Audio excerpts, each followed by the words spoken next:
Hello दोस्तों, स्वागत है आपका हमारी आज की वीडियो में।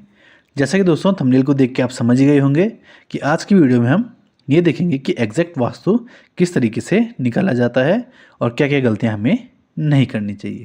तो सबसे पहले दोस्तों इसके लिए हमने एक सैंपल लिया है जो कि हमारे पास 20x40 का है। 20 फीट तो दोस्तों इस प्लॉट की हमारी विड्थ रहेगी और 40 फीट इसकी टोटल डेप्थ रहेगी। तो एक बार इसे नोट कर लेते हैं। 20x40 जो कि हो जाता है हमारा लगभग 800 स्क्वायर फीट। तो इस प्लॉट की फेसिंग जो है दोस्तों ये ईस्ट फेसिंग है।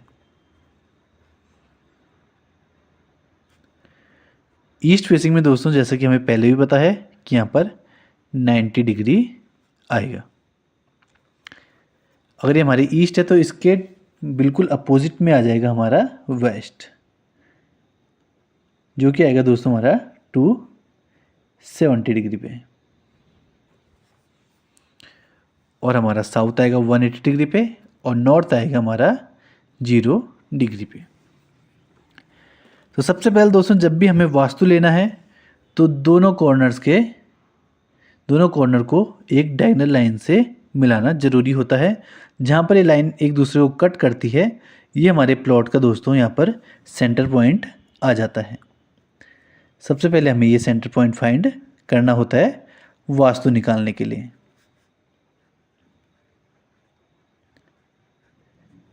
जब दोस्तों हमें सेंटर पॉइंट फाइंड हो जाए उसके बाद हमें यहाँ पर खड़ा होना है और प्लॉट के फ्रंट की तरफ फेस कर देना है और हाथ में कंपास रखना है। जितनी डिग्री उस पर दोस्तों लिखा हुआ आएगा वही डिग्री यहाँ पर आपके प्लॉट की फेसिंग मानी जाएगी, वही दोस्तों आपकी प्लॉट की फेसिंग रहती है। कई बार दोस्तों कुछ लोग गलती ये करते हैं कि वो यहाँ पर फ्रंट में कभी यहाँ पर खड़े हो जाते हैं, कभी यहाँ पर खड़े हो जाते हैं, जिससे कि उनकी जो कुछ फेसिंग है वो कुछ अलग आ जाती है, वो एग्जैक्ट नहीं आ पाती है। कुछ लोग दोस्तों कॉर्नर से भी फेसिंग निकालने की कोशिश करते हैं, उसमें भी आपको सही फेसिंग नहीं मिलेगी, उसमें आपकी रीडिंग कुछ गलत आ जाएगी। तो सबसे पहले दोस्तों प्लॉट का जो फेसिंग है और जो डिग्री है वो निकालने का तरीका मैं आपको बता चुका हूँ कि सेंटर पॉइंट से ये निकाला जाना चाहिए। इसके बाद दोस्तों कुछ लोग गलती ये करते हैं, जैसा कि मैंने यहाँ पर ईस्ट बताया है, यहाँ पर वेस्ट बताया है, ये नॉर्थ है और ये साउथ है, तो इसको साउथ ईस्ट एंगल मान लेंगे। ये दोस्तों साउथ ईस्ट एंगल नहीं आएगा आपका। जो आपका साउथ ईस्ट आएगा दोस्तों वो कंप्लीट 135 डिग्री पे आएगा। ये दोस्तों आपका 135 डिग्री का एंगल यहाँ पर नहीं बन रहा है। इसके अलावा नॉर्थ ईस्ट भी इस वाली डायरेक्शन में नहीं आएगा। तो इन सभी एंगलों को दोस्तों हम यहाँ पर कट कर देते हैं। ये आपको केवल समझाने के लिए हमने यहाँ पर लिखे थे। ये एंगल्स दोस्तों इस तरीके से यहाँ पर कॉर्नर में नहीं आएंगे, चाहे नॉर्थ 0 डिग्री और ईस्ट यहाँ पर एक्यूरेट 90 डिग्री आ रहा हो तब भी इस तरीके से एंगल नहीं आएंगे। इसका मेन रीज़न ये है दोस्तों क्योंकि प्लॉट स्क्वायर ना होकर रेक्टेंगुलर है, और जब प्लॉट रेक्टेंगुलर होता है तो एंगल इस तरीके से कॉर्नर में नहीं आएंगे। अगर यहाँ पर एग्जैक्ट 90 डिग्री भी आता है तब भी इस तरीके से नहीं आएंगे। ये तब पॉसिबल था दोस्तों अगर ये प्लॉट स्क्वायर रहता। तो इसमें ये क्या किस तरीके से एंगल इनको देख लेते हैं।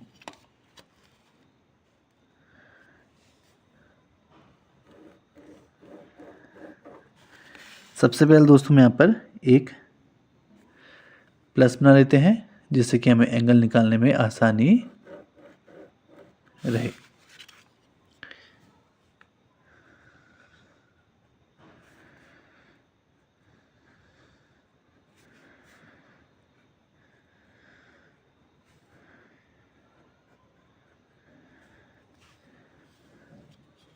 ये दोस्तों जो एंगल है ये पूरा का पूरा यहाँ तक जो एंगल है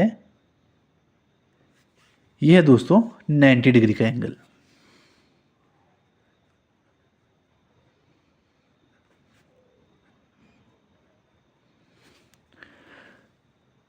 और जब दोस्तों इस एंगल को आधा यहाँ से काटा जाएगा तब ये 45 डिग्री का एंगल बन जाता है।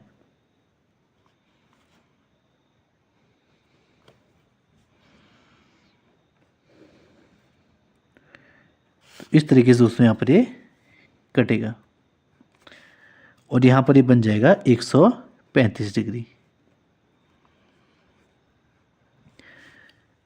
और ये दोस्तों हमारा एग्जैक्ट साउथ ईस्ट रहेगा। इस तरीके से दोस्तों एंगल निकाला जाता है। जब दोस्तों इस यहाँ पर एंगल देखा जाए तो ये 135 डिग्री की जगह 120 डिग्री रहेगा। तो यहाँ पर दोस्तों हम इसे साउथ ईस्ट नहीं कह सकते, एग्जैक्ट साउथ ईस्ट यहाँ पर नहीं रहेगा, ये हमारा ईस्ट की तरफ ज़्यादा टिल्ट रहेगा। और अगर ये 135 डिग्री से ज़्यादा होता है तो ये साउथ की तरफ ज़्यादा टिल्ट रहेगा। इसी तरीके से दोस्तों जब हमें साउथ ईस्ट का एंगल यहाँ पर फाइंड हो चुका है तो इस वाले एंगल को भी देखेंगे, ये भी हमारा 90 डिग्री का ही एंगल है। अब इसके दो तरीके हैं दोस्तों, या तो हम यहीं से 45 डिग्री लेके चलें या तो इसमें हम यहाँ पर सीधी लाइन के तरीके से भी इसके एंगल को निकाल सकते हैं। यहाँ पर दोस्तों ये एंगल आएगा। यह दोस्तों आपका 45 डिग्री का एंगल जो कि हमारा नॉर्थ ईस्ट का एंगल है।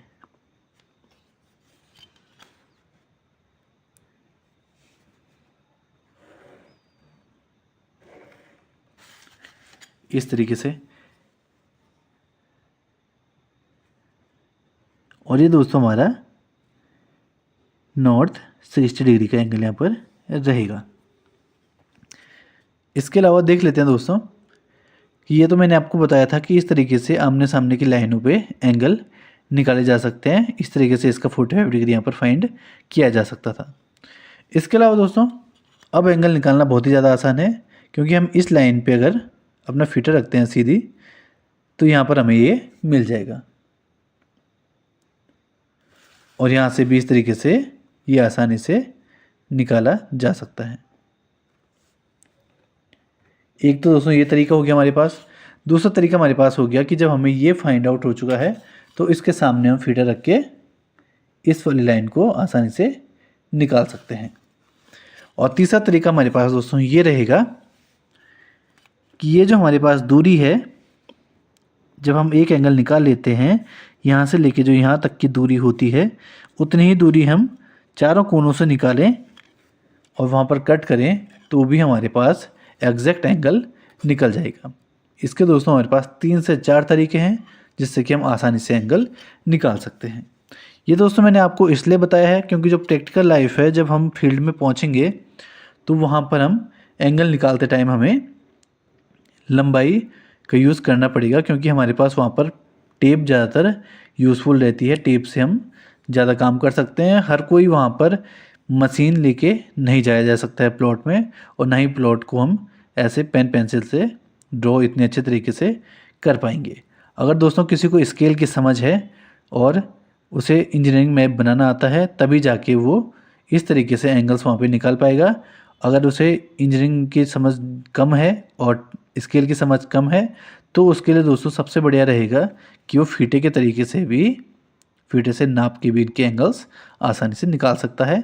आपको केवल इसमें एक एंगल निकालने की ज़रूरत रहेगी, जिससे कि आपको यहाँ से यहाँ तक की दूरी का पता चल जाएगा। उसके बाद आप चारों कोनों से दूरी पता करके एग्जैक्ट उसका 45 डिग्री का एंगल आसानी से निकाल सकते हैं। और अगर आप डिज़ाइन करवाते हैं, किसी से अपना मैप डिज़ाइन करवाते हैं या वास्तु के अनुसार घर डिज़ाइन करवाते हैं, तो उसमें आपको और आसान पड़ जाएगा, क्योंकि उसमें सब कुछ पहले से ही आपको लिखा हुआ मिलेगा। अगर दोस्तों आपको ये वीडियो पसंद आई है तो वीडियो को लाइक, चैनल को सब्सक्राइब जरूर करें, जिससे इस प्रकार की वीडियो मैं आपके लिए भविष्य में भी लेकर आता रहूँ। धन्यवाद।